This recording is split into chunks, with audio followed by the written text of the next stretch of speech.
Dobrý večer. Druhé kolo futbalovej Corgoň ligy malo svoju uvertúru už v Dunajskej Strede, kde nastúpil v atraktívnom stretnutí domáci Dac proti Spartaku Trnava.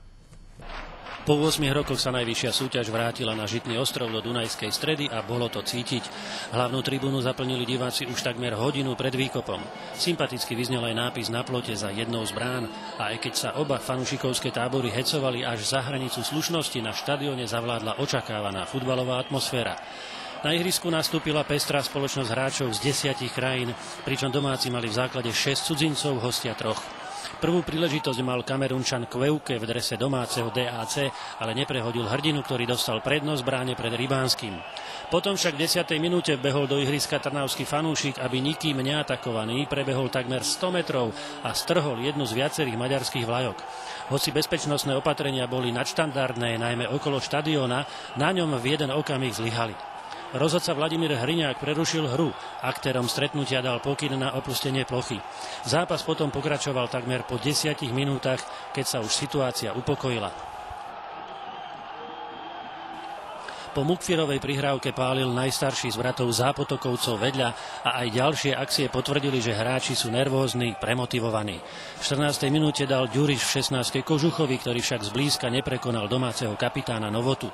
V nervóznom stretnutí sa prví upokojili Trnavčania. Začali lepšie kombinovať, čo potvrdila akcia Ďuriša s Filipovičom, no Hruška nedokázal centrovanú loptu usmerniť. Bojovný, ale nesúrodý prvý polčas vyvrcholil Abenovou nevydarenou strelou a tak pred druhým dejstvom boli šance oboch súperov na bodový zisk vyrovnané. Aj po prestávke hral domáci futbalový boh Attila Pinte, ako ho vítal nápis v maďarčine, na nezvyklom poste stopera. Počínal si dobre, Kožucha do šance nepustil. V 54. minúte napálil z priamého kopu Regedej tak, že hrdina musel loptu vyboxovať.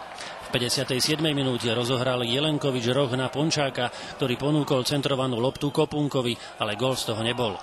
Ani v 61. minúte na druhej strane, keď striedajúci niekdajší interista Landerl ponúkol loptu takmer dvojmetrovému Kveukemu, ktorý však neskóroval ani po následnom Mukfierovom centri.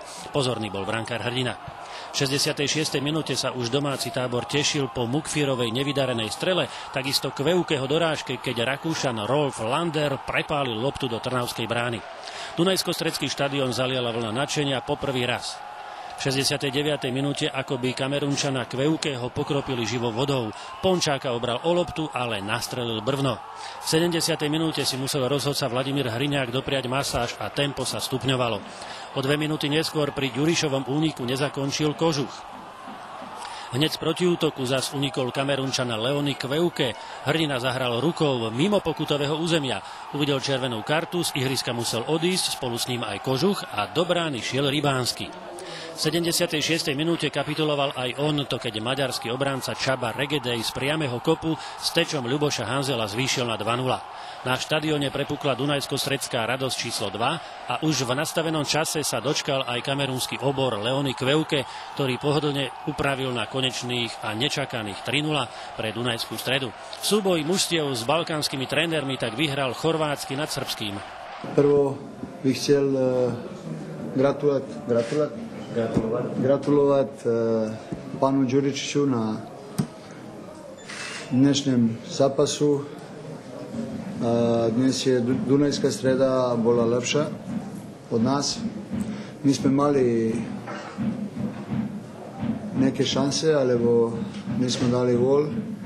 I tak to bude v futbole na zápasu, keď ne daš gol, musíš primiť. Domáceho trénera Milana Ďuričića prekladal z nemčiny jeho asistent Mikuláš Radváni. Prekvapený z toho, že slovenský futbal na akej vysokej úrovni je, že aké tempo tu je. Prvý polčas sme hrali takticky dobre, ani súper, ani my sme nemali veľké šance a druhý polčas spolu s divákmi sme hrali, bavili sme divákov, hrali sme dobre.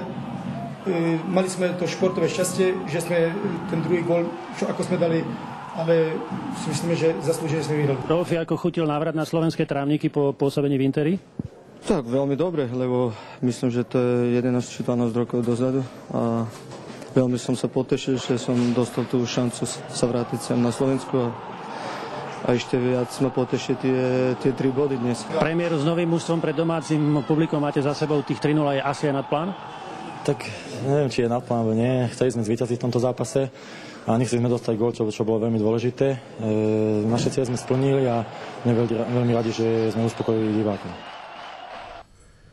Vyše 5000 divákov bolo na Dunajsko-Stredskom štadióne a najmä domácich fanúšikov potešilo víťazstvo nad Trnavou presvedčivé 3-0. Prvá červená karta v novej sezóne Colgon ligy dostal ju trnavský brankár Hrdina.